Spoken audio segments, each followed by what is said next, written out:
You're listening to Becoming Wildly Resilient, brought to you by University of Kentucky Human Resources, Health and Wellness. Together, we will discover how we can thrive at work, home, and beyond. Welcome back to another episode of Becoming Wildly Resilient. My name is Sebastian Calmes. I'm your host for today's episode. We're going to be talking about environmental well-being and focusing on living in harmony with natural and societal environments. To talk with me about this topic is Dr. Erin Haynes. Hello, Dr. Haynes. Hello, Sebastian. Thank you for having me on your show today. Absolutely. Would you mind telling me a little bit about yourself and how you landed at UK? I have studied environmental health for about 2 decades now. I'm a trained environmental health scientist, and I love studying the way the environment, the world we live in, affects our health. I've mostly focused on, I'm going to say, some of the negative aspects, like the chemicals we're exposed to and their impact, but it's always been driven by what a community wants me to research, like the issues they're facing. I've been here now 6 years, and I just love the UK environment. I'm very glad to be here and working in the College of Public Health, and I'm in a division of epidemiology and environmental health. What are some things you notice right away about the environment here at UK that could promote well-being or even detract from well-being? The vibe on the UK campus is fabulous. The energy from the students and the other faculty when we walk around campus and the pride they feel in their school is very evident with even what you wear. Everyone's in the blue. And you're rocking some nice blue today. I always rock the blue at UK. It's a feeling of belonging. And I think our president, Dr. Eli Capilouto, makes that very clear in all of his statements that his goal is to have everyone feel like UK is a place of belonging and to create a culture of living in harmony with each other and our environment. The way UK does environment is really cool. They have a map and a chart of every tree growing on campus. UK takes great care in identifying what the trees are and the natural landscape. And just a shout out to the landscape crew at UK. They do a fabulous job. Everything is beautiful, very well kept, and it makes walking on campus a joy and a pleasure. Absolutely. Walking on campus, I'll see name tags of the tree species on the tree. I'm like, oh, how about that? I can see what that is. But I would definitely agree. Just the landscaping, the beauty of the campus, it actually feels like it energizes me as I walk through. Based on your professional experience, how would you define environmental wellness? What does environmental wellness encompass? There are 8 dimensions of wellness: occupational, physical, social, financial, emotional, spiritual wellness, and intellectual wellness. Then there's the 8th one, or one I think is really important, is environmental wellness. When I was diving into how can we define environmental wellness or well-being, it's truly what surrounds you each day in your home, at where you work, and also in your neighborhood. What surrounds you and how that affects your health. How does that affect your heart rate or your emotional stability, perhaps? Or are there any things that might make you ill or sick, chemicals in your environment, or even physical hazards? What might make you fall or trip? Even physical characteristics that surround you and could potentially impact your health. Yeah, absolutely. Even just loud noises. I live on the north side of town on a through street connecting Loudon and New Circle Road. Sometimes at even like 10 p.m., there's like a big old truck going by and the walls shake a little bit. It's interesting because I notice in my body, I can feel the slightest clench. Absolutely. I'm glad you said noise because we refer to that as noise pollution or even light pollution. When you have light shining in your bedroom window when you're trying to sleep. There are other things in your environment besides toxic chemicals, which is one of my favorite. Tell me about toxic chemicals. What are some things, say at home, work, or just in our neighborhoods, we are aware of or may not be aware of? Let me talk a little about my research side. I work with communities who have an industry in their environment that has not been a good steward of their resources and perhaps polluted their water or their air and caused great concern for the community that lives near that industry. I do research to identify, at their request, is it in our body? Are we exposed to these chemicals? I've worked with communities exposed to hazardous waste incineration, from landfills to refineries, and even piles of processing metals. And are they exposed, and what are those health effects connected to those exposures? That's the fun world in which I live in and enjoy it. But when I look at someone who does not live by an industrial source, there are things in your home. You can see what's in your household. Where do you store your cleaning products? We live surrounded by chemicals that could harm us on a daily basis. Clorox, bleach, just to name an easy one. But even if you ate too much table salt, you could get sick. What are some of those facilities of industry we would want to watch out for? It's hard to pinpoint one, but there are websites and resources you can go to see what industries are in the community. Honestly, I love it when the public uses their senses. They can smell chemicals in the air. You can see the stacks, and you have to ask, is that steam or is it a chemical slurry? What is this? Right. I've worked with the community of East Palestine, Ohio, when the derailment occurred. The train derailment, which released and burning over hundreds of thousands of pounds of very toxic chemicals. They could see it, they could smell it, and they're still dealing with those exposures to this day. And what do you feel is cropping up now, 2 to 3 years afterwards? In our survey, we're still seeing reports of chronic headache and upper respiratory issues, their lungs and the way they're breathing. Then another big factor is when you've been exposed to a major traumatic event, and that could be with the flooding in eastern Kentucky. That's our environment also, or there are tornadoes that occurred in western Kentucky. That exposure to that event is very traumatic. The public can suffer from post-traumatic stress disorder. That level of stress is known to impact almost every organ of the body. So you're not functioning in a way that leads to health. You're compromised, and you can be more susceptible to other diseases, or inflammation may be high in your body. So even just the exposure to the event, regardless of the chemicals, can lead to a negative health outcome. So even developing an awareness of what am I feeling, am I experiencing some symptoms suddenly, that could tip us off to an exposure of some type. I'd say if ever we feel heightened stress, just take a moment and think, okay, where did that come from? Why is my body responding in that way? We do have to learn to listen to our body. But you asked about the environment and how do we know if we're exposed? Sometimes you can see things and smell them. You can hear the sounds, but some may not be able to. Just an example of something we're all exposed to is the sun. You may not know you're getting a sunburn until it's too late. Until it happens. You just have to think of your entire environment. Staying safe even in hot weather. Heat is an exposure that we need to pay attention to and not become overheated. I know UK takes good care of its athletes, giving them lots of water and just paying attention to our surroundings. Is our health inextricably linked to the health of the environment, or do we live on an island? No, we don't live on an island. Even if we did, we are completely tied to that island and the health of where you live. The health of your environment impacts your health. If you live in a toxic or polluted environment, your health would be compromised and not thriving as well as it could. As humans, we need to take responsibility, I'm going to say stewardship, for our environment because it impacts us. It's personal things and personal choices we make, or it's policies and thinking about the environment in a protective way with legislation, keeping our waterways clear or making controls on air quality. It all comes back to public or human health. It's going to benefit us in the long run. It'll benefit our pocketbooks, less expenses on health and maybe allergies and asthma. It's going to affect our national financial health with increase or decreases in healthcare expenses.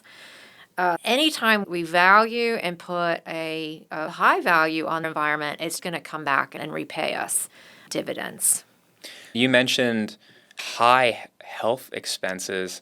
I was recently introduced to this idea of hygeia and panacea. Hygeia is where the word hygiene comes from. And when we are good stewards of our environments, natural environment, our societal environments, those create places for us to thrive, which, like you said, that's naturally going to reduce healthcare costs, which in a way is a preventative medicine. Panacea is the treatment of diseases, illnesses. So take care of our environment, we take care of ourselves. It makes sense. If we take care of the environment, it will essentially takes care of us. And urbanized centers where there's lots of buildings and infrastructure. When we think of the environment, we can also think of urban settings and how we can create them so they're easier to walk and lit, but then also having more trees in that urban setting. I think Lexington has beautiful trees in the park in the middle of the city. There are ways to even create urban areas that can support the environment and health. I just got back from Chicago, and I'm curious about the connection between the wellness of those people that are in neighborhoods that need more help versus neighborhoods that you get plenty of attention. Do you see in your research a connection in that way?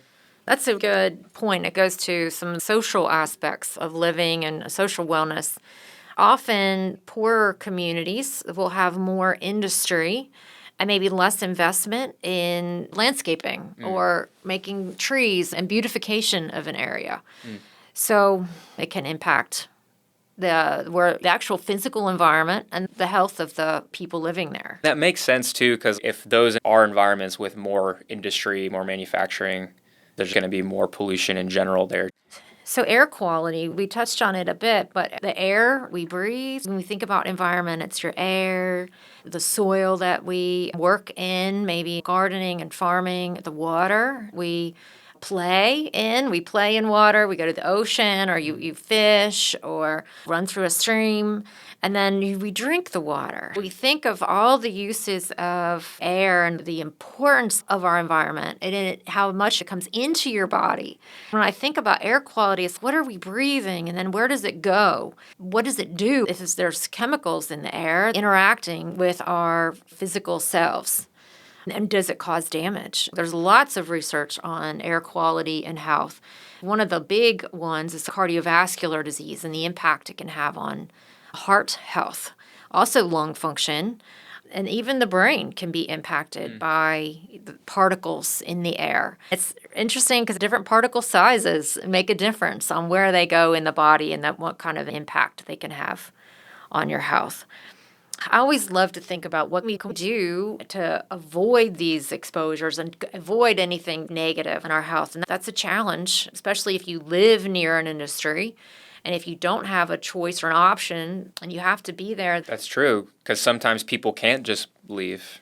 And sometimes people have the means to move, or even if they did have the means, maybe their family is there or they work for the company. There's lots of reasons why individuals want to stay. We recognize there's humans leading industry. Everything we do in our life and in our work does impact others. We need to have that mentality, even in our personal choices in the house. Checking for radon. Radon is in our environment. You don't see it. You don't smell it. Kentucky has some high rates of radon because of the geology. So having your home tested for radon or putting in a mitigation system if it's high. Especially if it's something odorless. Yes. You can't see it. Right. So our Kentucky Geological Survey, KGS, right here at UK, has wonderful maps of radon levels all across the state. I'd encourage people to go to their website and check out the radon levels where they live, around their zip code. That's incredibly helpful. We can get online and see if we live in or by a hotspot. And then at a bare minimum, there's detectors we can also purchase and put in a home. It's cool we're talking about air because there was one morning recently where I woke up and blew my nose and there was some debris. Ugh. And I was like, oh, that's probably not good. Come to find out, I checked my HVAC filter and it was totally dirty, clogged. Obviously, you want to keep your HVAC filters clean. I had a before and after of my filters, It's very clear when it's dirty and it's time to be changed. Many people use air fresheners, especially in their car. We burn candles to make the air smell better that we're breathing. But I have to say, sometimes those aren't safe. There can be chemicals in those air fresheners that are not good for you. You don't want to cover a mask smells. You want to remove the source. Where did those particles come from? Let's get that out of your environment. Another thing I want to bring up is lead in homes. Lead is a known neurotoxicant. It affects the brain in a major way. We've known this for decades.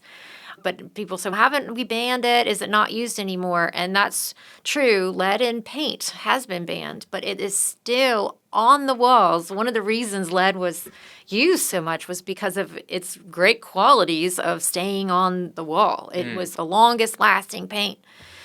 And it did a great job of that. But when it peels and it gets old and it starts to deteriorate, all of that dust from the paint deteriorating can be ingested by children from their normal hand-to-mouth activities, or they're picking up a toy and putting it in their mouth. Children, even today, are still exposed to lead from lead-based paint. It can even be on toys that are painted and brought in from other countries. Not every country bans lead in paint. We still have it around in homes. But also old furniture. We love right now the old chippy look. Yes, the vintage look. The vintage vibe. Very in, yeah. Very in, and I love it too. But be very cautious if you purchase and have old furniture with the old chippy paint, which looks cool. Just take great care in restoring it. Well, there's lots of good guidance, and I would go to EPA web pages and look at how to protect yourself when you have one of those pieces of furniture in your home. And I do have those. I always approach a piece like that and just say, okay, I'm sure it's lead. Now, how am I going to handle it? I would encourage people to go and read and learn before starting to scrape or do anything with it. Because if you were going to scrape or refurnish it, that's going to obviously create a lot of dust and stuff. Correct. Yeah. Also, it's not just for yourself, but also for any small children around in the area that could be exposed. The things we do to make our environment better is not just for your own self, it's also for everyone around you, people in your neighborhood or where you work or your home. Children can be even more susceptible to environmental exposures because of their lung capacity. Their lungs are bigger compared to body size. They're breathing more and they breathe a higher rate. They're more susceptible because their little body systems are growing and developing. Is there a checklist or some concrete steps we can practice some of this at home? On the National Institutes of Health webpage, there's an environmental wellness checklist.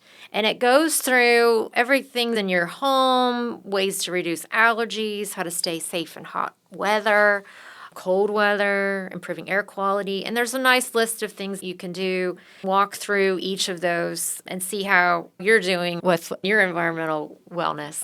We'll make that link available to listeners and they can find that.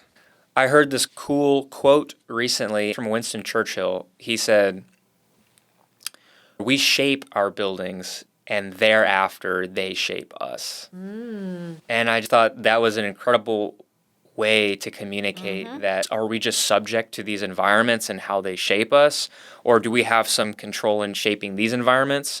That's a good one. I know the environment we live in does shape us and does impact us. But I think part of environmental wellness goes into sustainability. All of your wellness topics are interlinked and connected.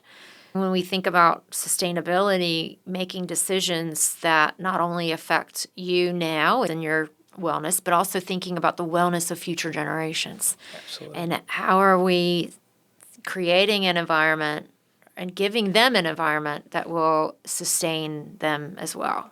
Yeah. Do you see a values problem with how the average American consumes? Oh, wow. When I think of the fashion industry and the fast fashion, creating all these new clothes that are available in click of a button and they're delivered to your home, where do those end up going? And you see the chain and they end up on a beach in some third world country, and it's just devastating. Or landfills. The way we make these decisions, even in our fashion choices and what we wear, has an impact on the environment. We're all interconnected. Any decision, even the decision we make on what to purchase, has a trickle-down effect. I agree. I feel like there's a big roadblock in making that a lived experience for people. For example, landfills. I've never seen a landfill in person. Actually, when I was younger, I did go to a waste processing plant. But generally, we don't see where the trash goes. We're just like, oh, I'll just get rid of it. I feel like it's making that a lived experience for people. Of course, education is important. And thinking about it, when we purchase things and where is it going, and if we throw something away, where is this headed? Even if we take it to a thrift store, I love thrifting myself. Going secondhand shopping is very exciting, and I love that these next generations are finding joy in thrifting. There is a great value in reusing. Absolutely, and keeping things from a landfill and being conscientious about our choices on what we're purchasing. Even plastic water bottles just became so popular or mainstream. They were just everywhere, and where are they going? And now we're studying microplastics, little pieces of plastic, micro size, that could come out of those bottles. Then are they now in our body, and can we measure them? And yes, we can. There were chemicals that were endocrine hormone disrupting chemicals coming out of plastic. So you'll see BPA free. That came from some of those studies. What's BPA? Bisphenol A. And that's a type of plastic? It's a chemical found in plastics. It's been at least 5 years.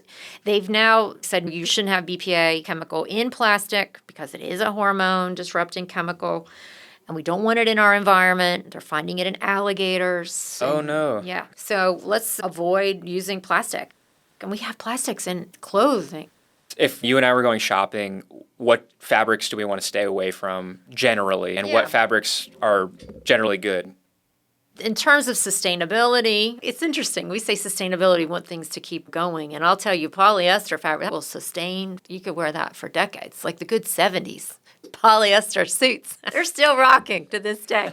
However, it's good if you keep re-wearing. But the way our fashion works, it's good for a season, and the next season, there's 1,000 more new looks to wear in different ways and different patterns. When we just toss those polyester or those synthetic fibers away, they don't degrade. So it's better to choose more sustainable products that have more cotton in them, wool, anything that's more of a natural fiber than synthetic. Now, for example, I think the jacket I'm wearing right now is probably a lot of it polyester. I'm not somebody that when the next season rolls around, I'm going to toss this jacket. I've already had this jacket for probably over 5 years, and I'm probably going to have it until it just can't be worn anymore. That's good. You don't want to wear something twice and say, I'm done.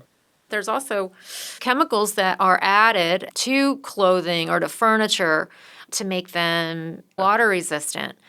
Those chemicals are, I'm going to call them forever chemicals. They do not break down. They're also used in putting out fires. They're known as PFAS or PFAS chemicals, which stands for polyfluoroalkyl substances. There's clinical guidance because these chemicals are now in all of our bodies. They're in the wildlife. Even in the Kentucky streams, the fish have PFAS, which just means anything we start using, and if we take it to a landfill, it's going to leach. It can come off over time, but they don't degrade for a very long time. They're in the environment, and they can cause health effects.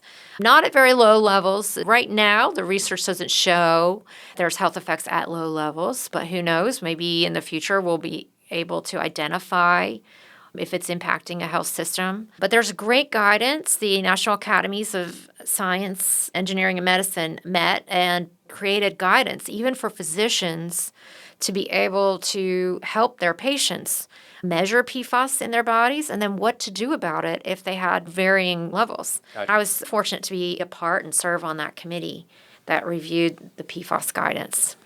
I encourage people to go and to look at it. If they're concerned about PFAS in their body, they can take that guidance to their healthcare professional and help them out, because Our MDs and healthcare providers, they're excellent here in the US, but they have such limited time in their training that they're not provided with environment and health consequences in their training. Everybody thinks doctors should know everything, but you have to go in prepared a bit when you meet with your healthcare provider about an environmental topic. If you live in a place where there's been a known spill in your community or live near a PFAS generating industry, then you're more at risk. If you live near a known source, then you should have your water tested, and you can also have your blood tested. I still love working with the community in East Palestine, Ohio, related to the derailment and that disaster, but then also getting our healthcare system and our ability to be able to do a better job responding. The public health community is very well equipped to respond with COVID. Everyone stepped up and responded to the need to study the virus, and vaccines were developed very quickly. Now I'd love to see us get even more prepared for disasters like flooding, a tornado, or environmental exposures resulting from an explosion or a fire, or chemical release or burn. That's where my headspace is now, is preparing ourselves to be able to do a better job for the public responding to a disaster. For example, those fires that have been happening in California, I mean, that's obviously emergent. But when you see the smoke, you just know there's lots of chemicals in there. It's not just a cute wood fire you're roasting marshmallows on. This is serious toxic chemicals of homes burning, automobiles, all those chemicals in the air, gasoline. I don't know all the industries that were burning, the air individuals were breathing, and now it's in the soil, in their water. But there's wonderful researchers in California who do similar work on environmental health, and I know they've got this and they're working on addressing it. But in East Palestine, there was less of a contingency, and I already had research going on in a next door town in the same county. My team was there and ready to be able to respond. But the wildfires are an excellent example of a disaster that can impact their health. And the question would be, what is that going to do for their health long term? Even the stress of rebuilding their homes, and then study them, because it's important we learned from this disaster. And then, okay, now we know this is going to cause heart issues or lung or allergy, etc. And then we can learn from it and do a better job at the next one. We've talked a lot about the negative side of the environment. Our environment can also be very positive, nurturing, helpful, and actually reduce stress. We've talked about disasters causing stress, and that's true. When our environment is disrupted, we're disrupted. There's, again, that interconnectivity. But when the environment is thriving and we're out in it and appreciating it, then we can also thrive. Absolutely. I'd love for those listening, think about ways they can go out into their environment, into nature, whether it's a small patch of grass, and looking up at the sky, or seeing the sky at night and the stars, and then appreciating that vastness and the beauty that it holds and feeling that connectedness. I think the more we feel connected to our planet, to where we live in space, the more meaningful, the more knowledge we'll have about the meaning of our actions. Because we're all on this planet that's spinning in space, and knowing that even our smallest actions are meaningful. That's beautiful. When we are more connected, we have a better understanding of the meaning of our actions. Yeah, and the meaning of the connectedness of ourselves with others. We don't live here alone on this planet. We're with many other people. We're raising children. We're taking care of the elderly.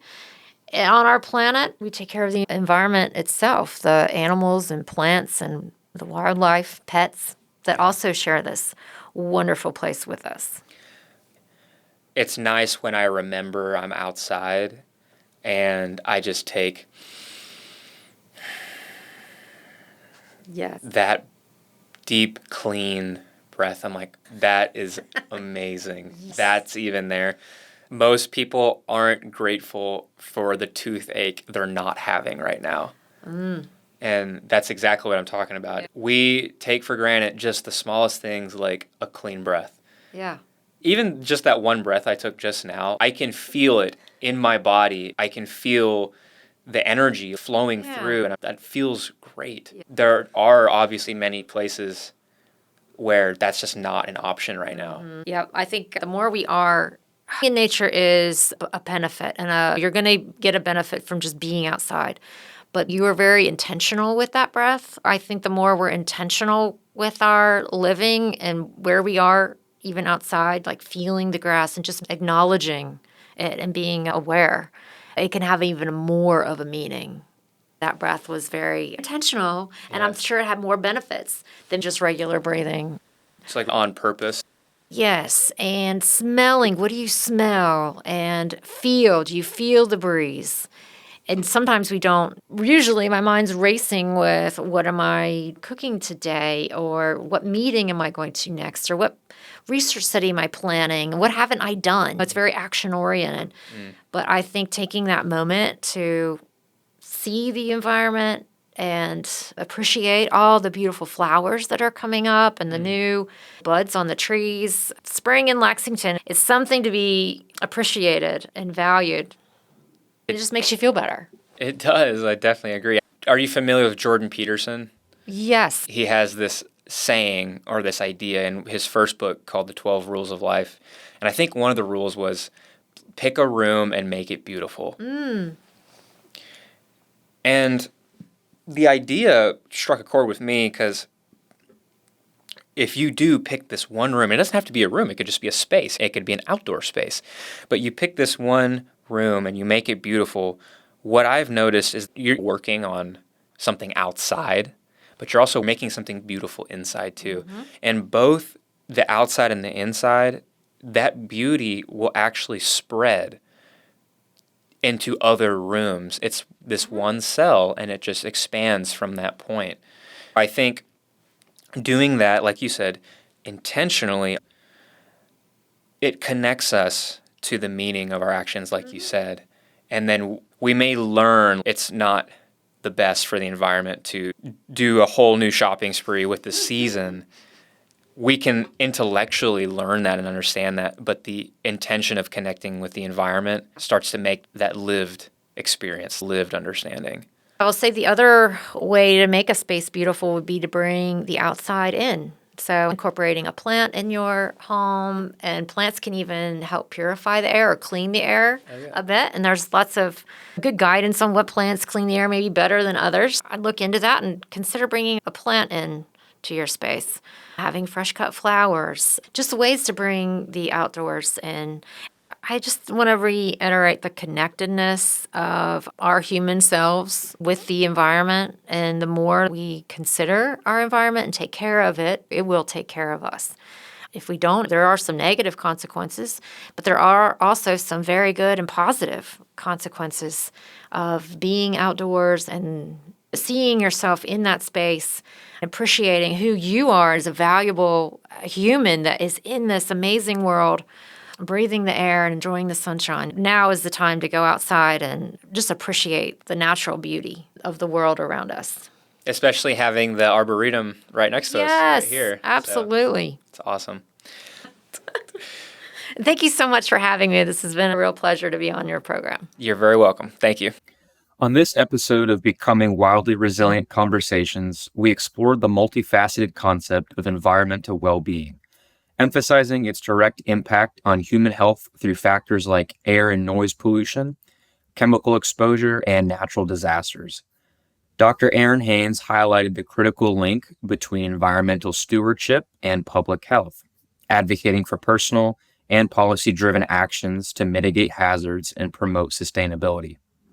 Dr. Haynes affirmed the importance of intentional living and developing a deeper appreciation for the natural world to foster individual and collective well-being, saying that when we have an awareness of our interwoven nature, we understand the full meaning of our actions. Thank you for listening to Becoming Wildly Resilient. This podcast is brought to you by University of Kentucky Human Resources, Health and Wellness. We offer a wide range of online and in-person services to support the well-being of UK employees, retirees, and their spouses. You can find experts in mental health, personal resilience, nutrition, and physical activity. We're ready to meet you where you are and address your unique needs. To learn more about the work, life, and well-being services offered by UK Human Resources, visit hr.uky.edu/wellbeing. You can also connect with us on social media and YouTube by searching @UKY Wellness or by email at healthandwellness@uky.edu.